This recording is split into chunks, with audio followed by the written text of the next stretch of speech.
नमस्कार, मैं हूं आपके साथ खुशी श्रीवास्तव। आप सभी का स्वागत है हमारे प्रोग्राम में। हिंदू धर्म में प्रत्येक व्रत और त्योहार का अपना एक अलग ही महत्व होता है। ऐसा ही व्रत और त्योहारों में से एक निर्जला एकादशी का व्रत ये हिंदू धर्म का खास पर्व माना जाता है। साल भर में 24 एकादशी आती हैं, उसमें सबसे महत्वपूर्ण निर्जला एकादशी को माना जाता है। इसे भीमसेन एकादशी भी कहा जाता है। इस दौरान गंगा घाटों में लोग स्नान करते हैं और दान करते हैं। इस दिन जलदान का विशेष महत्व होता है। आइए जानते हैं इस व्रत के महत्व, कथा, पूजा के बारे में। उसके लिए देखिए हमारी ये खास रिपोर्ट।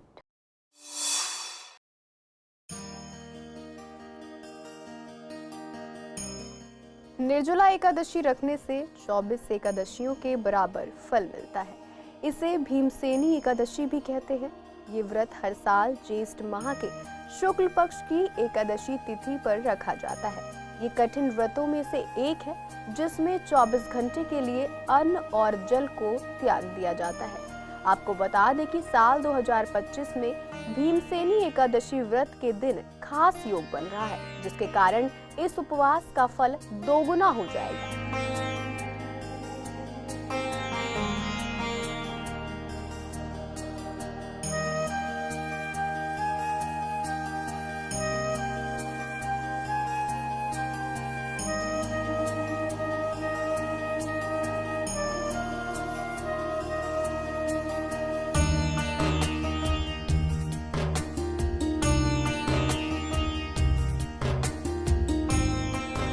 बार 6 जून को निर्जला एकादशी का व्रत रखा जा रहा है। निर्जला एकादशी हिंदू धर्म में सबसे शक्तिशाली दिनों में से एक है। निर्जला एकादशी पूरी तरह से भगवान विष्णु की पूजा के लिए समर्पित है और इसे सबसे पवित्र दिनों में से एक माना जाता है। इस शुभ दिन पर लोग प्रार्थना करते हैं, निर्जला व्रत रखते हैं और भगवान विष्णु का आशीर्वाद मांगते हैं।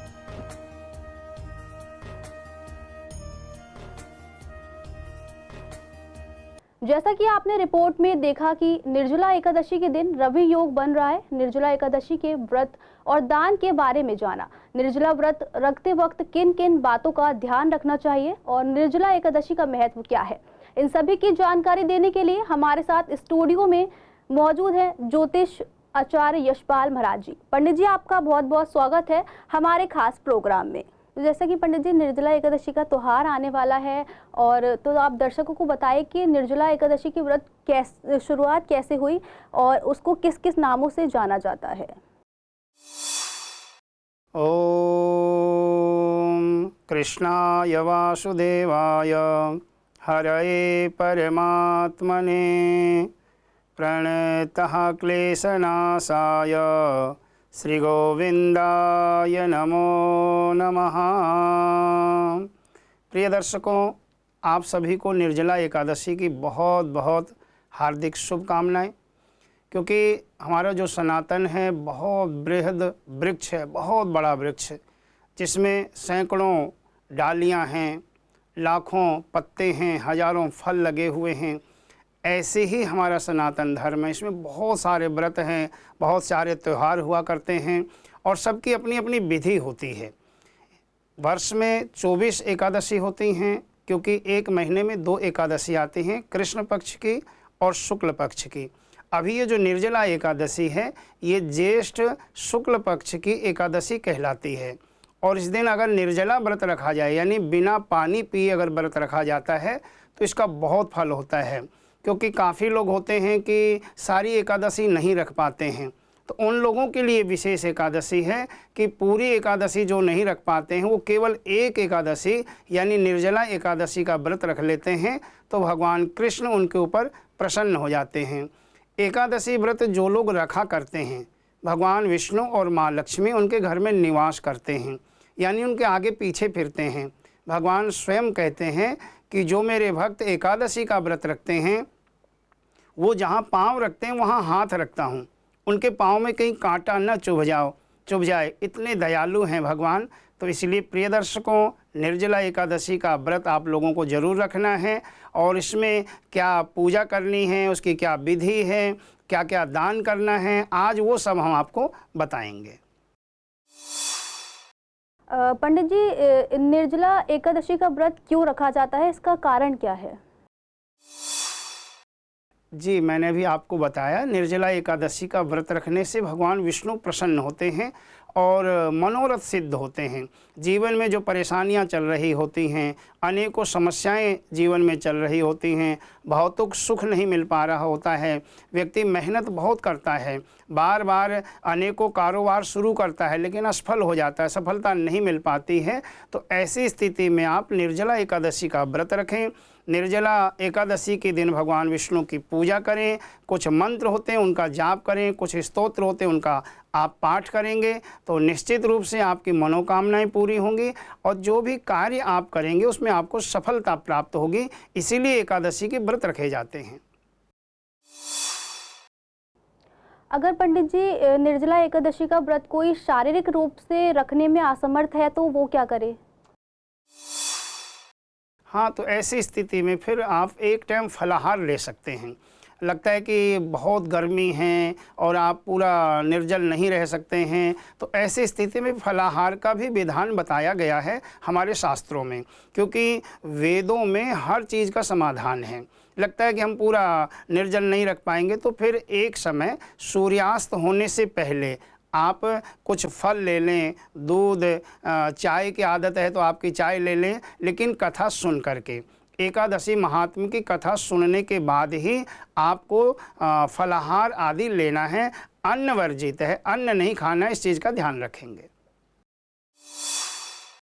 क्या पंडित जी निर्जला एकादशी का जो व्रत होता है वो जितनी भी एकादशी होती हैं, अगर उसमें निर्जला एकादशी का व्रत रख ले वो सबके बराबर माना जाता है क्या? जी हाँ, ऐसा कहा जाता है कि युधिष्ठिर भगवान कृष्ण जी से प्रश्न कर रहे थे कि प्रभु एकादशी व्रत रखने से क्या होता है, एकादशी के दिन अन्न को त्यागने से क्या फल मिलता है। उसी समय वहाँ पर वेद व्यास जी का आगमन हुआ और जब वेद व्यास जी वहाँ पर आए तो यही प्रश्न भीम ने वेद व्यास जी से कहा कि प्रभु आप बताओ एकादशी का क्या फल होता है। तो वेद व्यास जी ने कहा कि महीने में 2 तिथि ऐसी होती हैं जो एकादशी कहलाती हैं, और ये कृष्ण पक्ष की और शुक्ल पक्ष की 2 एकादशी होती हैं। इस दिन अगर अन्न ना खाया जाए तो फिर व्यक्ति को अश्वमेध यज्ञ करने का फल मिलता है, यानी बहुत सारा दान करने का फल मिलता है, वेद पुराण बाँचने का फल मिला करता है।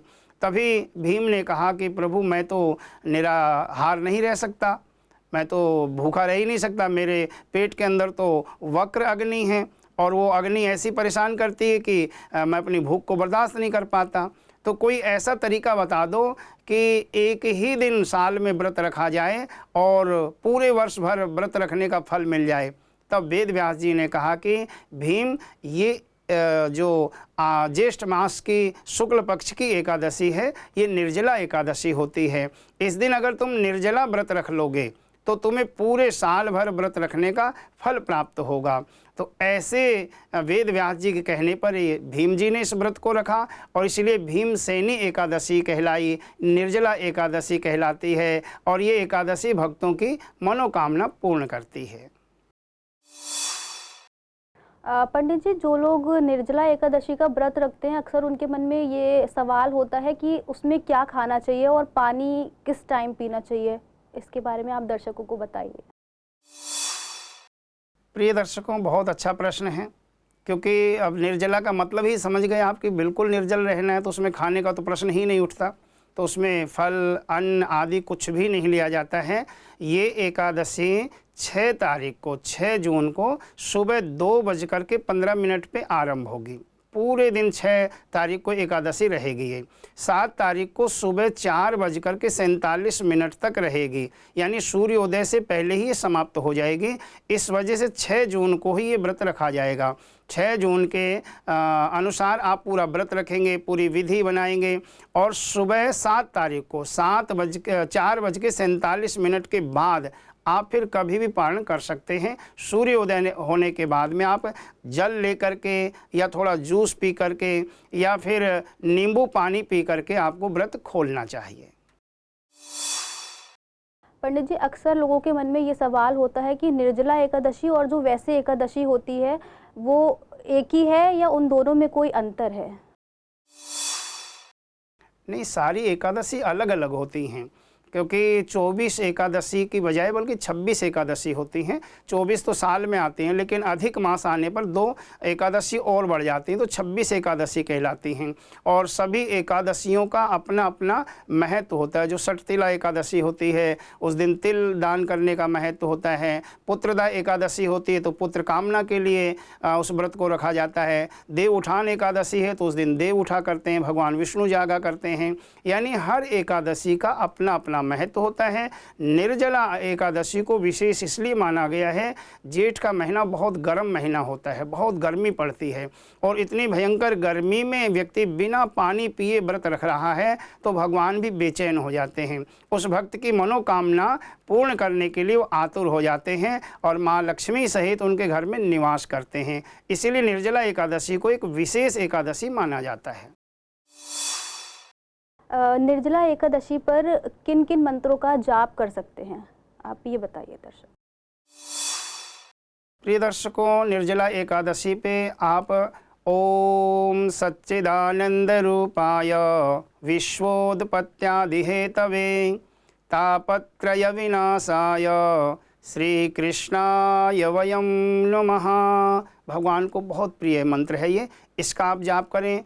इतने बड़े मंत्र का जाप अगर नहीं कर पाते हैं तो ओम नमो भगवते वासुदेवाय 12 अक्षर मंत्र है, इसमें 12 अक्षर होते हैं और भगवान विष्णु का ये बीज मंत्र है। ओम नमो भगवते वासुदेवाय। सुबह उठते ही इस जाप का शुरू कर दें। इस जाप को चलते फिरते उठते बैठते खाते पीते जो भी कर्म कर रहे हैं आप इस मंत्र का जाप निरंतर चलने दें। हनुमान जी हर समय भगवान का नाम जपा करते थे, कहते हैं जपे निरंतर हनुमत बीरा। हनुमान जी निरंतर जाप करते थे अपने इष्ट का, और निरंतर क्या चलता है, केवल हमारी सांसें चलती हैं। जब हम सो जाते हैं तो सारी इंद्रियां स्थिर हो जाती हैं, सारी इंद्रियां विराम करने लग जाती हैं, लेकिन हमारी सांस निरंतर चलती है। यानी कि आप एकादशी के दिन व्रत रखेंगे और निरंतर हर समय ओम नमो भगवते वासुदेवाय इस मंत्र का जाप करेंगे तो वो दयालु आपके ऊपर दया करेंगे और आपकी मनोकामनाएं पूर्ण होंगी। पंडित जी, जैसा कि निर्जला एकादशी पर दान का विधान बहुत होता है, तो उसका क्या महत्व है और किन किन चीज़ों का दान करना चाहिए? जी, ये आपने लोगों का प्रश्न किया है, क्योंकि लोगों के मन में इस तरह के प्रश्न होते हैं। जो आपने ये प्रश्न किया परोपकार के लिए, परहित के लिए है। प्रिय दर्शकों, जो लोग CCN डिजिटल चैनल देख रहे हैं, आप लोगों को दान का महत्व मैं बताऊं। विशेष करके क्या दान करना है, इसमें आपको पानी का दान करना है। आप किसी मटके में कोरा मटका लेंगे, कोरे मटके में पानी भर करके और उसको ढक करके ये दान करें। सबसे बड़ा दान है पानी का। उसके बाद में आप तरबूज, जो पानी वाले फल हैं, तरबूज है, खरबूजा है, आम है, या फिर फ्रूटी वगैरह आती है, जैसे जूस आते हैं, इस तरह का भी दान आप कर सकते हैं। वस्त्रों का दान है, फिर चीनी का दान है, दूध का दान है। ये सब निर्जला एकादशी के दिन किए जाते हैं, क्योंकि दान करने से क्या होता है, हम वैतरणी पार करते हैं।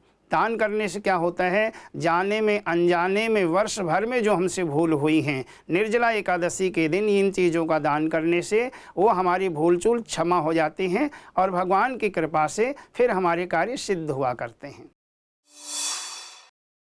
पंडित जी, जो लोग निर्जला एकादशी का व्रत रखते हैं वो किस विधि का पूजन करें, ये आप हमें बताइए।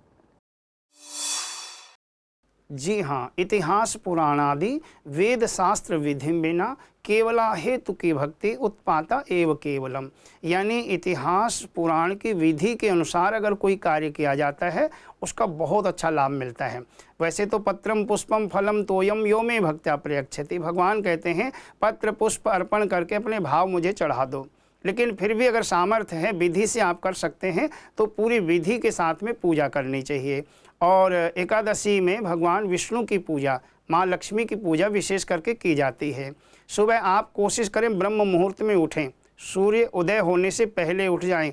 ये ना हो कि सूर्य भगवान आके दरवाज़ा खटखटाएं तब आप जगो, पहले ही जग जाओ आप, सुबह सूर्य निकलने से पहले।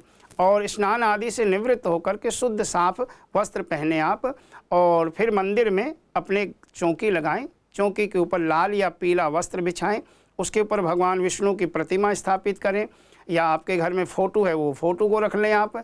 एक कलश आपको रखना है, कलश के ऊपर नारियल रखना है और जोत जला करके फिर आपने भगवान का आवाहन करना। सबसे पहले भगवान जी को अपने घर पे बुलाना है। बिना बुलाए पड़ोसी भी घर में नहीं आते हैं।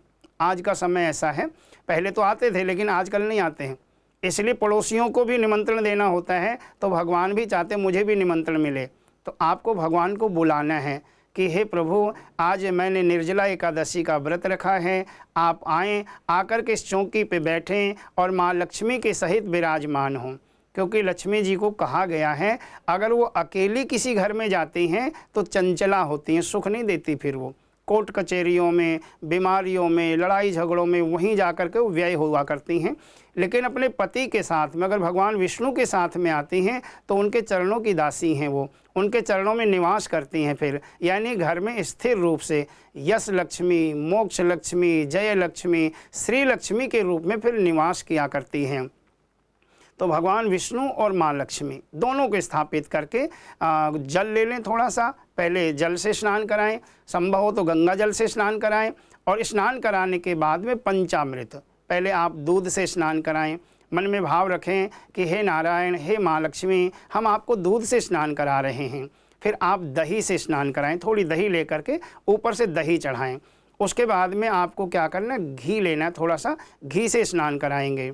शहद से स्नान कराना है और बूरा या शक्कर लेकर के पंचामृत से आपको स्नान करा देना है। फिर आप शुद्ध जल से स्नान कराएं उनको और कोई साफ वस्त्र लेकर के भगवान जी को पोंछ दें, वस्त्र पहनाएं उनको, उनके माथे में कुमकुम और अक्षत टीका लगाएं, थोड़े से चावल लगाएं। संभव हो तो फूल माला भी आपको पहनानी चाहिए, क्योंकि फूल जैसे मुस्कुराते रहते हैं। अगर हम भगवान को फूल माला चढ़ाते हैं तो हमारे घर में प्रसन्नता रहती है, एक दूसरे के प्रति जो विरोध होता है वो समाप्त हुआ करता है। उसके बाद में आपने क्या करना है, भगवान जी को जो जोत जला रखी थी वो जोत आपने दिखानी है, क्योंकि ये जोत प्रकाशित करती है, प्रकाश देती है। ऐसे हमारे जीवन में भी परमात्मा प्रकाश दें, ऐसा भाव रखते हुए जोत दिखा देनी चाहिए, धूप दिखानी चाहिए। और फिर आप नैवेद्य कोई भी जो आप मीठे की व्यवस्था कर सके हैं और मीठे का भगवान को भोग लगाएं। निवेदन करते हुए नैवेद्य देते हैं तो निवेदन करते हैं कि हे प्रभु, ये रूखा सूखा जो भी हमसे बन पड़ा हम आपको अर्पण कर रहे हैं, आप इसका भोग लगा लें। और फिर फल जरूर चढ़ाएं, चाहे एक फल चढ़ाएं चाहे 5 फल चढ़ाएं। फल चढ़ाते समय आपको क्या भावना रखनी है कि हे नारायण, हे माँ लक्ष्मी, ये फल हम आपको चढ़ा रहे हैं, इस फल को आप स्वीकार करो और जो व्रत हमने रखा है उसका फल हमको प्राप्त हो, ऐसा भाव रखते हुए फल चढ़ा देते हैं। और लौंग, इलायची, सुपारी, पान, तांबूल पत्र इसे कहा जाता है। आजकल लोग भी खाते हैं, देवता भी खाते हैं। लोग खाते हैं नंबर वाला, तम्बाकू वाला, भगवान जी को खिलाया जाता है सादा। तो लौंग, इलायची, सुपारी और पान ये भगवान को अर्पण करें और कुछ दक्षिणा ऊपर से न्यौछावर करके उनके चरणों में रखें। हाथ जोड़ के प्रार्थना करें कि हे माँ लक्ष्मी, हे भगवान नारायण, इस पूजन की सामग्री में कोई कमी रह गई हो या मेरे मन की भावनाओं में कोई कमी रह गई हो, उसके लिए मैं क्षमा मांगता हूँ या क्षमा मांगती हूँ। ऐसा भाव रखते हुए आप प्रार्थना करें, आपकी पूजा स्वीकार होगी। और जब विधि से पूजा करेंगे तो निश्चित रूप से आपका व्रत भी सफल हो जाएगा, आपने जो पूजा की है वो भी आपकी सफल होगी। पंडित जी, जिनके जैसे संतान नहीं है तो वो संतान सुख के लिए क्या करें? हाँ जी, बहुत ज़रूरी है संतान सुख, क्योंकि बिना संतान के व्यक्ति का लक्ष्य नहीं हो पाता है कि किसके लिए जिएं, क्या करें, किसके लिए कमाएं।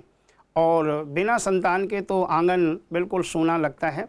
इसीलिए प्रिय दर्शकों, जिन लोगों को संतान सुख की प्राप्ति नहीं हुई है या जिनके यहाँ संतान हैं, उद्दंड है, कहना नहीं मानती है, या शिक्षा में बहुत कमज़ोर है, पढ़ाई में मन नहीं लगता है, तो ऐसे लोगों के लिए ये प्रश्न किया गया है। बहुत अच्छा प्रश्न है, क्योंकि निर्जला एकादशी के दिन संतान गोपाल मंत्र का अगर जाप किया जाता है तो संतान सुख निश्चित रूप से प्राप्त हुआ करता है। या तो आप संतान गोपाल स्तोत्र आता है उसकी पुस्तक लेंगे और उसका पाठ करेंगे आप। अगर वो पाठ नहीं कर पाते हैं तो संतान गोपाल मंत्र का जाप करें। और ये मंत्र ऐसे हैं, ओम देवकी सुत गोविंद वासुदेव जगत्पते देहि मे तनयं कृष्ण त्वामहं शरणं गतः। मंत्र जाप करना है और भाव भी पता होने चाहिए आपको। इस मंत्र के भाव क्या हैं? देवकी सुत गोविंद, हे देवकी के पुत्र गोविंद, वासुदेव जगतपते, आपको वासुदेव के नाम से संसार में जाना जाता है। देहि में तनयम कृष्णा, हे कृष्ण आप मेरी देह से, मेरे शरीर से अपने जैसा पुत्र उत्पन्न करें। ऐसा भाव रखते हुए देखिए, जब उत्तरा गर्भवती थी ना, और उत्तरा का गर्भ नष्ट करने के लिए द्रोणाचार्य के पुत्र ने ब्रह्मास्त्र छोड़ दिया था, तो भगवान ने कहा था, बेटी तू मुझे मातृत्व भाव पैदा में देख, यानी मेरे प्रति अपने अंदर मातृत्व भाव पैदा कर, मुझे अपने बेटे के रूप में देख। तो परमात्मा के प्रति जब ये मंत्र जाप करेंगे आप, बेटे के रूप में उनको चाहेंगे, निश्चित रूप से संतान सुख आपको प्राप्त होगा। अगर बच्चा आपका उद्दंड है, कहना नहीं मानता है, शिक्षा में बहुत कमज़ोर है, तो वो भी बहुत अंकों से अच्छी शिक्षा प्राप्त करेगा। अगर उद्दंड है तो वो कहना मानने लग जाएगा। तो इस मंत्र का आप लोगों को जाप करना है। दर्शकों, यशपाल महाराज जी ने हम सभी के साथ निर्जला एकादशी व्रत से जुड़ी बहुत सारी जानकारी साझा की कि हमें किस प्रकार इस दिन पूजा अर्चना करनी चाहिए, व्रत का शुभ मुहूर्त क्या है। उम्मीद करती हूँ कि आप सभी को निर्जला एकादशी व्रत से जुड़े सभी सवालों के जवाब मिल गए होंगे। आज के हमारे निर्जला एकादशी व्रत स्पेशल प्रोग्राम में बस इतना ही। देखते रहिए CCN डिजिटल। नमस्कार।